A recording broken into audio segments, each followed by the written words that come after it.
So hello everyone, welcome to the Zoomcast series of the Research Line Civil Society and Migration of the Nova Refugee Clinic. I'm Veronica Corcodel, Assistant Professor at Nova School of Law and the General Coordinator of the clinic. So this is the very first Zoomcast of the Research Line on Civil Society and Migration that I'm coordinating as well. And I'm extremely delighted to initiate this Zoomcast series with Catherine Woollard today, to whom I'm really grateful for accepting our invitation. So Catherine is the director of the European Council on Refugees and Exiles, ECRE, which is an alliance of 105 NGOs across 39 European countries.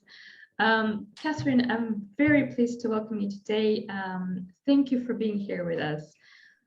So to start off, could you perhaps provide us with some background information on the ECRE network?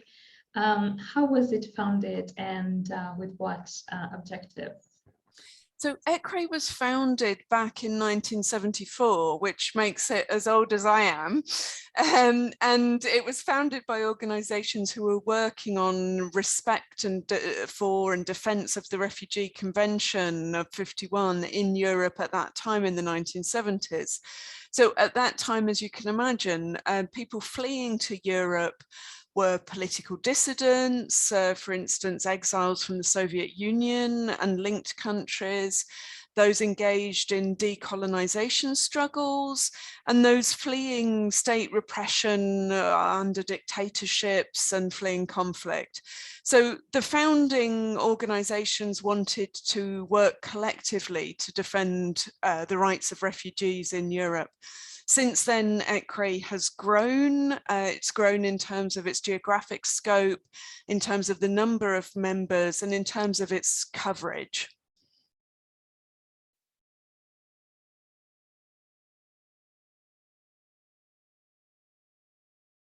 I think you're on mute, Veronica. Thank you, Catherine. It always happens, even after so much time on Zoom. So our research team would also like to know, in what ways has ECRE been involved since its foundation in asylum policy or lawmaking processes on the European Union level? I mean, we know that it has been very active on the European Union level. So we were wondering, with what European Union institutions has it been interacting most? The European Commission, the European Parliament, or the Council? And what were the major challenges in the network's attempts of actually affecting change on the European Union level? So as you can imagine, at the beginning, ECRE's work was very much focused on national level. And then, of course, in the late 90s and at the turn of the century, all of that changes with the Amsterdam Treaty. It changes with the development of justice and home affairs, as increasingly EU competence, and the development of the Common European Asylum System.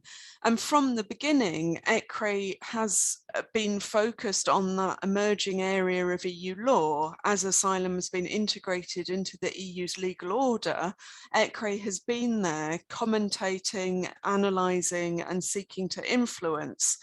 If we look at the last 5 years and the many changes in Europe, and that's the 5 years since I've been director here at ECRE, we've engaged with all the main institutions. So we work with the Commission, with the Parliament, and with the Council.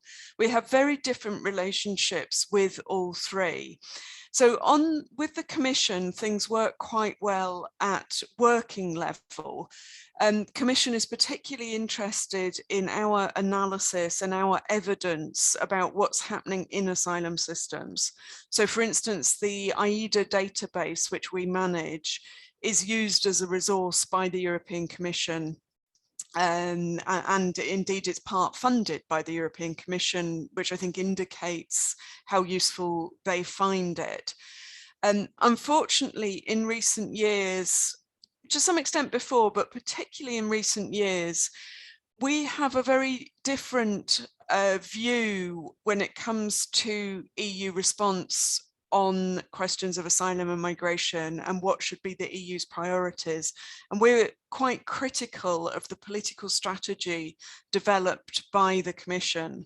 So in terms of high political level in the Commission, we have the contacts, we engage, we meet with Commissioner Johansson, for instance, but we are not on the same page when it comes to how the EU should be responding or what the Commission should be proposing that the EU does or what should be in EU law. With the European Parliament, the Parliament is probably our closest ally when it comes to positioning on EU asylum issues. We work closely with the Parliament all the time.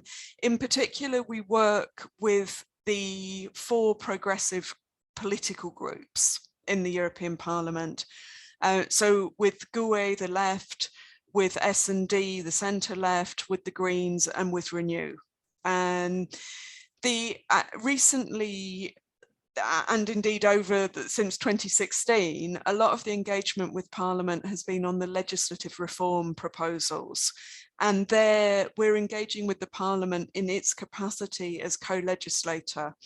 And thankfully it has that role because we've seen Parliament responding quite efficiently to the legislative proposals, and also Parliament seeking to defend the right to asylum and the human rights of people, displaced people in Europe, and indeed in Europe's foreign policy, but certainly in Europe.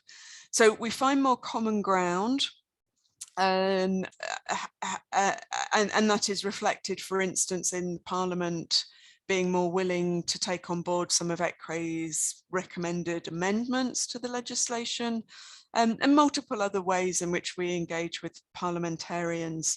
And finally, in terms of the Council, we have quite a lot of contact with member states. And the interesting thing is actually that's the only institution where contacts have improved during COVID. And oddly enough, it's been easier to meet representatives of the member states online. They're more willing to meet online than in person, unlike the other institutions where it's been a challenge in this strange period of COVID. And we have a lot of contact with a lot of the member states in the sense that we would have discussions with them on, particularly on the legislative proposals, sharing our analysis, hearing about their positions. And unfortunately, many of the member states have very problematic positions when it comes to EU asylum and migration policy and law.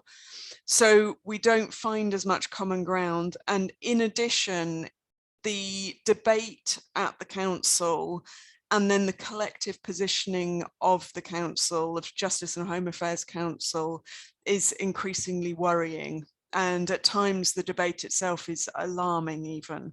So yes, some contact, but less common ground and a less receptiveness, let's say, to ECRE's positions.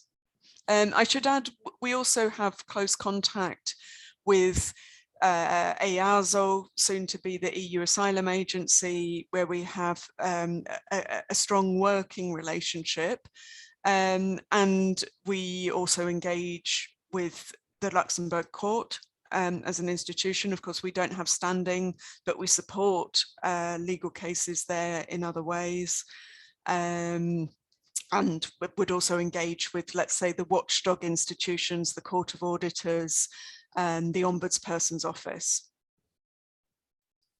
Very, very interesting. So in September 2020, the European Commission proposed a new pact on migration and asylum, which is still currently under discussion. And we're wondering, in what ways has ECRE participated in the process of negotiating the legislative proposals of the new pact? And do you think that ECRE's position has had some impact on this process? So it's an interesting question that you put there, and unfortunately our impact is not as significant as we would like it to be. And so with the Pact, we actually started our engagement on the Pact before the Pact existed. And that is because we, along with everybody else, knew that the Pact was coming. And that was something, as we recall, something that was announced by Ursula von der Leyen shortly after she had taken up the role of president, or had been nominated for president, but before the commissioners had taken up their roles, where this was announced. And then there was a period when the commissioners, Johansson and Skinas, were engaged in consultation, and still we knew that the Pact was coming. And during that time, we tried to influence what was going to be in the Pact. And we put forward our alternatives and gathered sort of civil society support for what we would like to have seen in the Pact. That didn't have very much impact, because the Pact that was then published didn't absorb many of our ideas, let's say.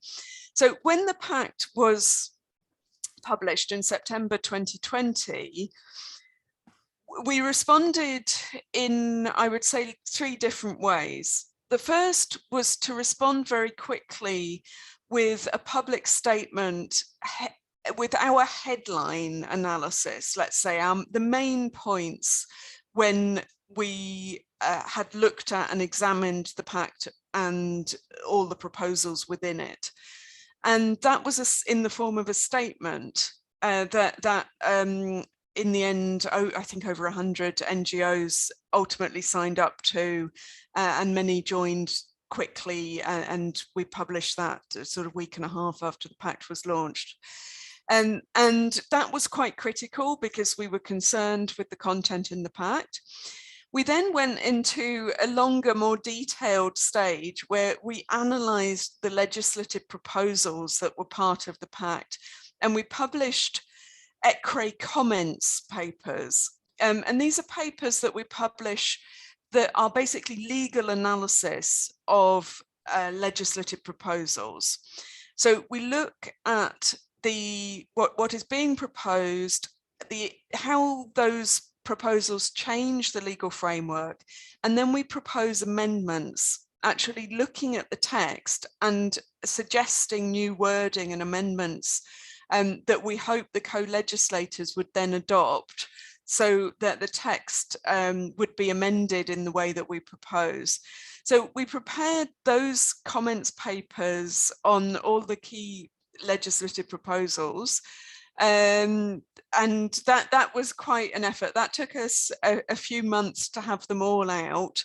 I personally wrote the comments on the regulation on asylum migration management, the RAM, the most awful of all the legislative proposals, if I might call it that.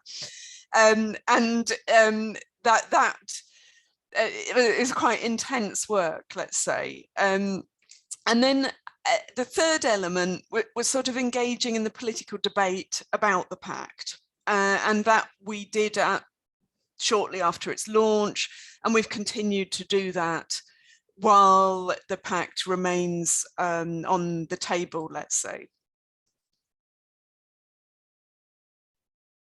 Very interesting, thank you, Catherine. So the new Pact on Migration and Asylum introduces new mechanisms of solidarity, so-called solidarity, between member states, and one of them is this new creature, return sponsorships, right? So I was wondering, what is ECRE's position on the overall concept of solidarity that underpins the new Pact? I mean, when we hear solidarity, usually, the immediate reaction is that, well, that sounds very nice. I mean, that's what we want. We want a Europe that is animated by a spirit of solidarity, right? So would ECRE, so would it or did it call for a different understanding of solidarity? I mean, in relation when we compare, when we sort of analyze the understanding of solidarity in the new pact? So I think there's different elements there. We strongly support solidarity as an idea, of course, but not just because it's an important concept which is provided for in the treaties, but also because one of the flaws in the current system is the unfair division of responsibility among the member states that is constituted by the Dublin rules. So in order to reform the system or to fix the system, the main thing that would need to be addressed is the question of sharing responsibility, a synonym for the solidarity debate. In terms of what's been proposed, I think firstly, it could be argued that introducing return sponsorship, as well as some of the other elements, move away from the spirit of Article 80 on solidarity, which should be about solidarity for sharing responsibility among the member states when it comes to refugee protection. And return sponsorship is not about refugee protection. It's a concept that gives rise to a number of fundamental rights concerns. Return is part of asylum and migration policy, but we have been concerned about how return policies operate in practice, as well as about the disproportionate focus that is placed on return, as though it were the answer to everything, when there are many other elements of the common European asylum system where there should be a bigger focus on implementation, as well as when it comes, or instead of, we could argue, when looking at return.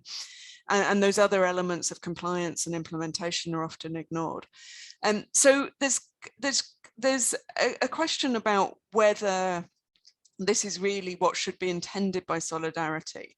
I think the second element is that we argue that solidarity should also be about solidarity with the people arriving, and solidarity for the displaced, and solidarity with other countries and regions of the world that host far more people than Europe does.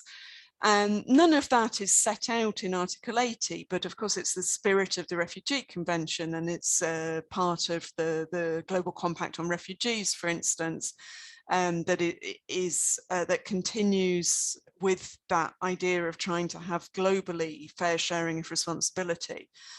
So the Pact as a whole, which focuses a lot on outsourcing responsibility to other regions, undermines that concept of solidarity globally. And then the Pact, by taking quite a punitive approach in some ways, not as much as the 2016 reform package did, but still there's elements that are punitive when towards the people arriving, and it doesn't show solidarity with them.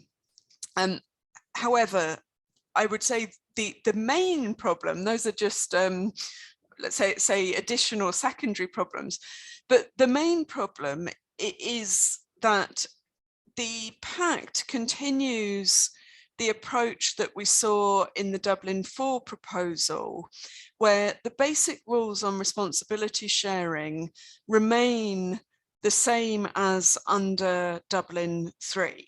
And so this key problem, which creates so much dysfunctionality in EU asylum policy, which is the disproportionate responsibility of the countries at the external borders, the countries of first arrival, as sometimes expressed, that key problem and the basic set of rules, the hierarchy of rules on responsibility sharing remain the same. So the solidarity mechanisms that the Pact proposes are additional mechanisms that are there to compensate for the unfairness of the rules. our position has been, well, reform the rules rather than maintaining rules that are both dysfunctional and unfair, and then adding corrective mechanisms. Right. So in a sense, it's like the Pact is trying to save the Dublin system from itself, in a sense. I think that's a very interesting and accurate way to put it. And with the Pact, it's the same formula as we saw in 2016 with the Dublin 4 proposal, that the basic rules remain intact. I mean, yes, there are certain changes, certain nuances, but the decision was taken by the Commission not to put on the table proposals that actually get to the root of the problem and tackle the rules that are unfair both to certain member states and, we would argue, also to applicants. So it is an attempt in that sense to save the Dublin system from itself and to correct the inherent weaknesses and dysfunctionality of that system. Yes, that's not very, very promising for the future, unfortunately. So the European Commission, so we'll shift now to a slightly different topic. European Commission has recently proposed a set of measures to assist Poland, Latvia, and Lithuania in addressing the situation at the EU's external border with Belarus. And ECRE has been very fast in issuing already. It has issued already a critical statement in relation to that. And so ECRE noted that, I quote, "the proposal leaves little solutions, but plenty of contradictions." Could you perhaps briefly explain why this proposal is contradictory for ECRE?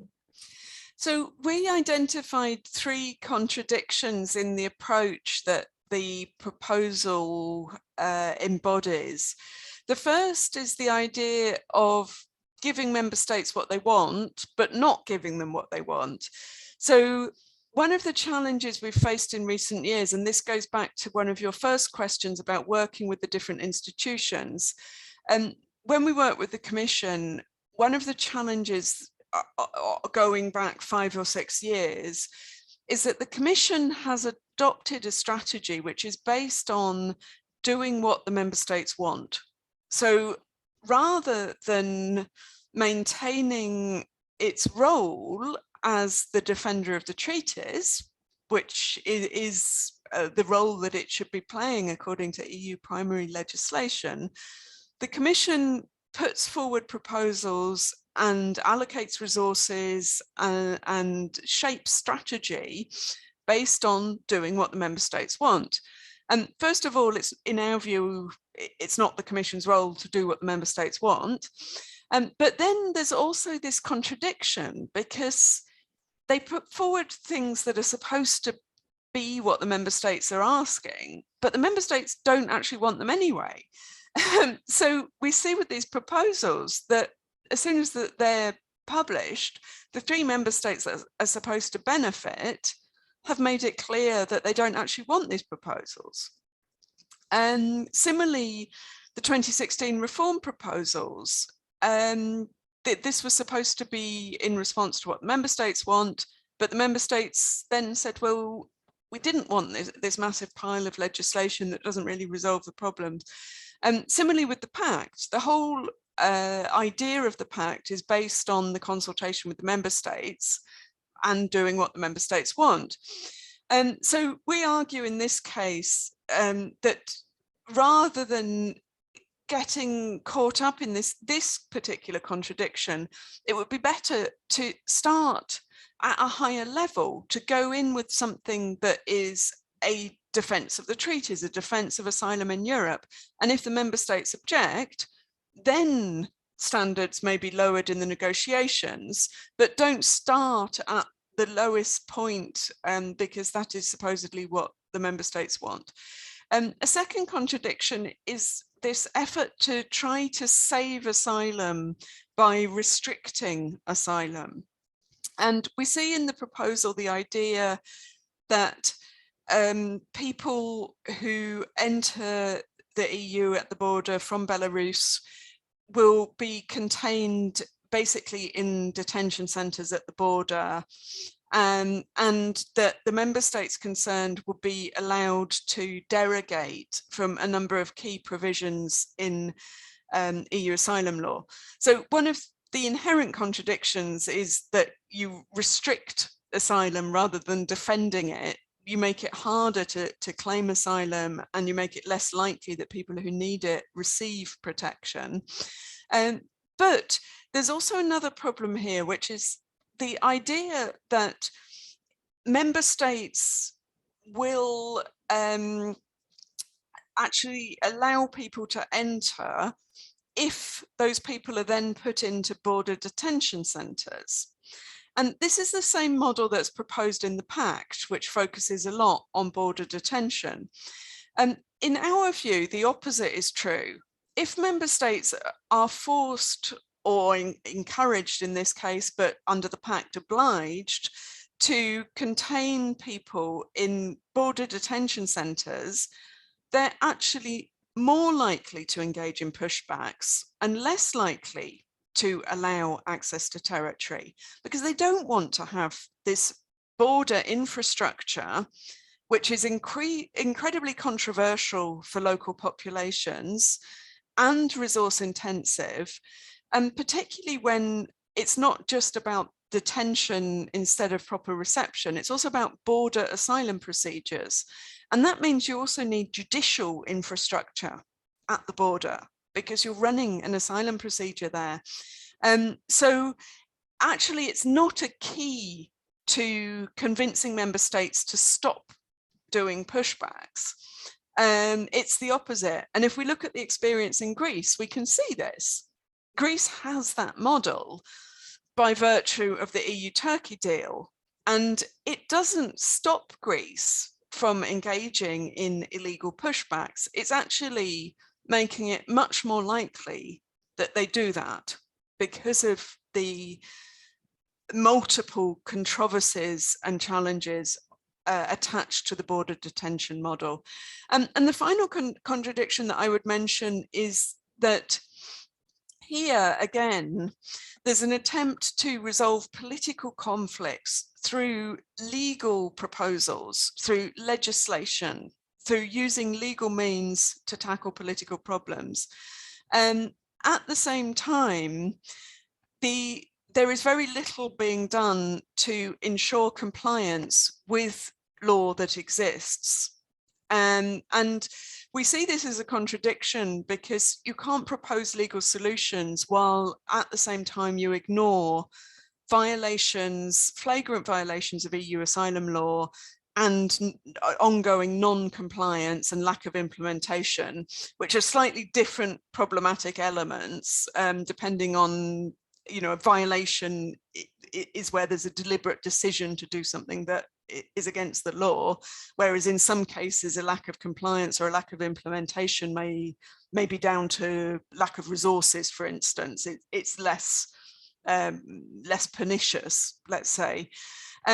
So you have this paradoxical situation that legal solutions are being proposed and put on the table, while legal obligations are being ignored.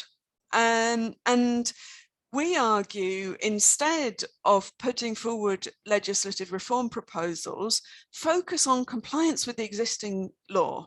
And this long-standing challenges of compliance, but also this impunity for violations, including very flagrant violations, particularly at the border, but not only.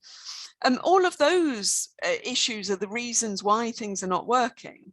And so if you want to make asylum function in Europe, tackle those problems instead of introducing more and more legislation, which is actually quite often unworkable and not tackling the legal problems that do exist. So that is a sort of contradiction that we see. And if you or the institutions or EU member states themselves, if they continue to tolerate a lack of compliance with the law, even if these legal changes are accepted, are they ever going to be implemented or respected by member states? No. So you have to, in parallel, try to ensure and support respect for existing legal obligations while debates take place on potential reforms and changes to the legal framework. Thank you so much, Catherine. So I think that you were anticipating my next question, which was also about the solution that ECRE would think of in relation to the situation at the Belarus border. And I was going actually to ask you about whether the new pact, as it currently stands, provides some effective solutions or not. And I think you already answered to that by saying that it puts forward a border detention model that actually would worsen the situation instead of improving it. So unfortunately, no, not much hope from the new pact as it stands, but hopefully ECRE will be heard more in the future as the process of negotiation is still ongoing. But you also said something about, so the solution would be respecting, instead of like proposing new legislation, respecting actually the current legislation. So would you actually say that, so would you say that sort of the solution would be in respecting the common European asylum system as it stands? So that would be sort of more of a solution than part of the problem. I mean, yeah. Yes, so I think that this creates a dilemma for us because, of course, if we analyse the current legal framework, there are flaws within it. But nonetheless, it is better to maintain the status quo than to introduce changes that reduce protection standards and are probably unworkable. So better no reform than a bad reform. And if we can't hope for a good reform, then better the status quo. In addition, I think in this debate, there's a very dangerous tendency to talk about the system being broken.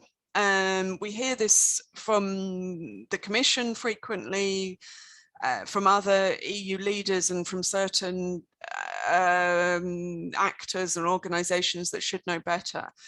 And this gives rise to a situation where member states operate as though there were a legal vacuum, as though there was nothing in place. Whereas in fact, as we know, we have a complex set of legal obligations in place. The Common European Asylum System developed over the last 20 years, and not just the first round, also recast. And these obligations need to be met. And there are, of course, obligations also under international law, but here we're talking about EU law with its binding quality and binding on the member states and with enforcement mechanisms. So that is something that is sometimes overlooked. And so I think in general, if we talk about the situation within Europe and this ongoing political debates and at times, of course, political crises on asylum and relatedly on migration issues, a separate and sort of manifold set of different political debates and crises.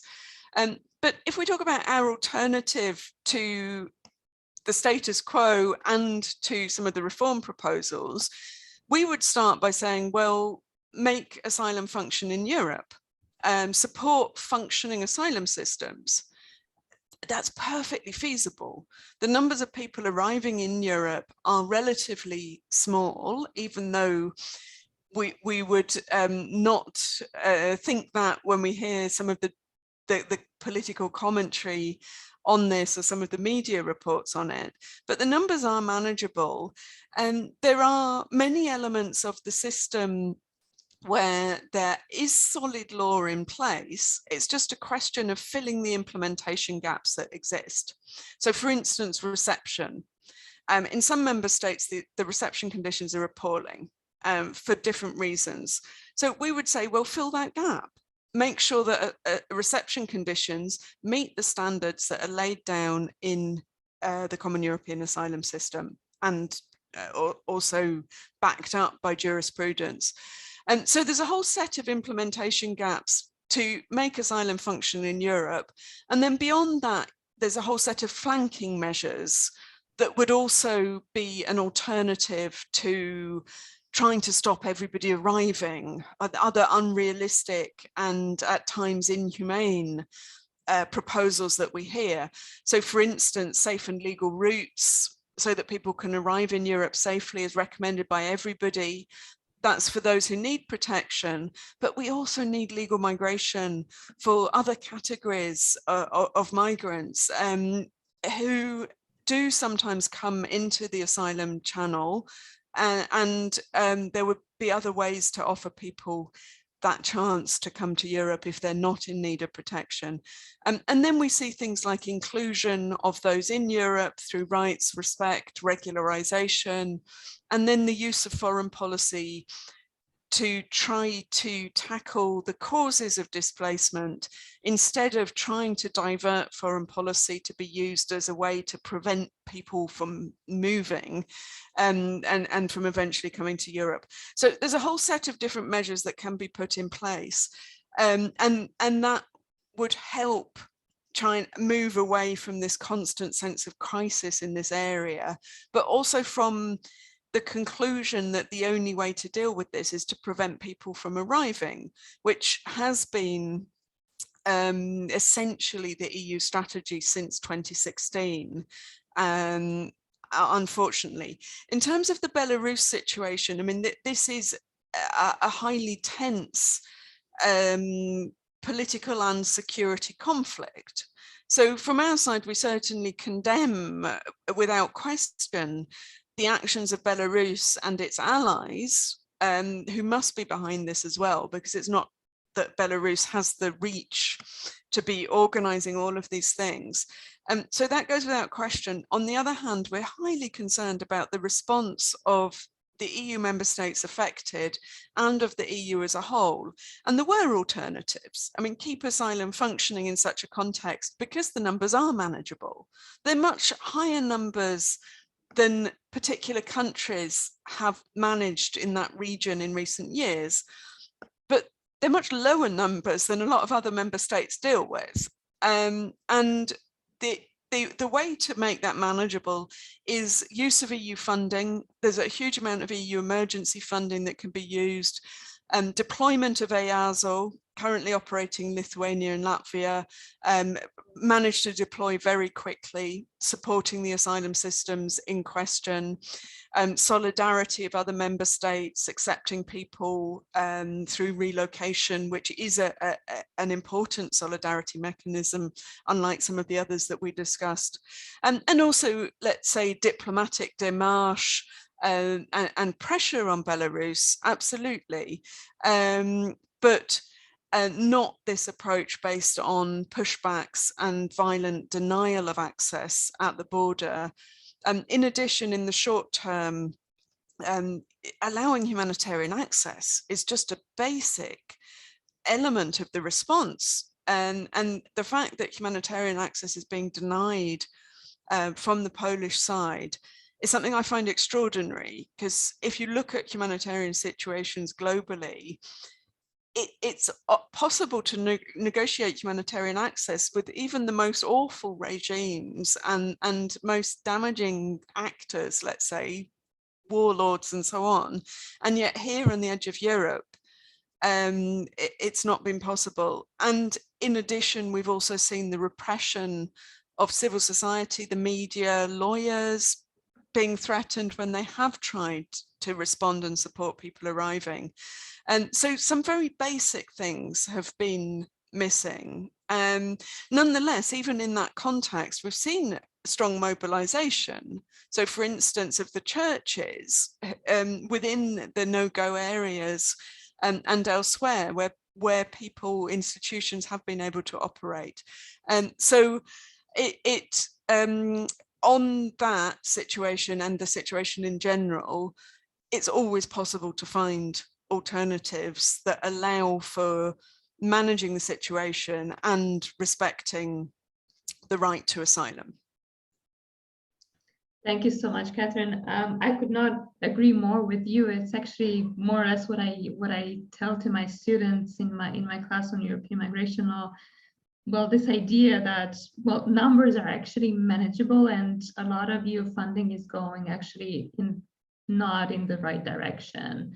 It's more about security. It's more about fighting against illegal immigration than actually ensuring that there are humanitarian routes that would allow receiving people who try to reach European shores. And I also sometimes say, well, numbers are actually much lower than in other countries, but European countries are the loudest to complain about migrants and the numbers that they allegedly receive.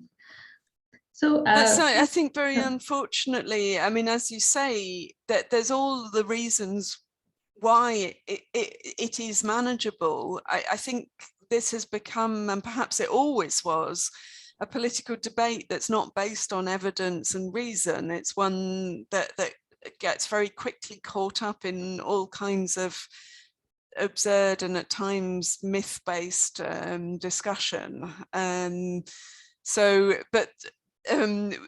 We and of course many others try at least to bring things back to the practicalities as well as the legal obligations and the human rights side. Yes. Well, Catherine, thank you so much for joining us for our first Zoomcast today. We got a lot of insights from you, and I can only thank you also for the insights that you brought today. We hope that things will improve in the future, that ECRE would also be heard more on the European Union institutional level. So we will conclude here. Thank you again. And thank you so much. It's been a pleasure to talk to you, and all the best with the rest of the podcast series.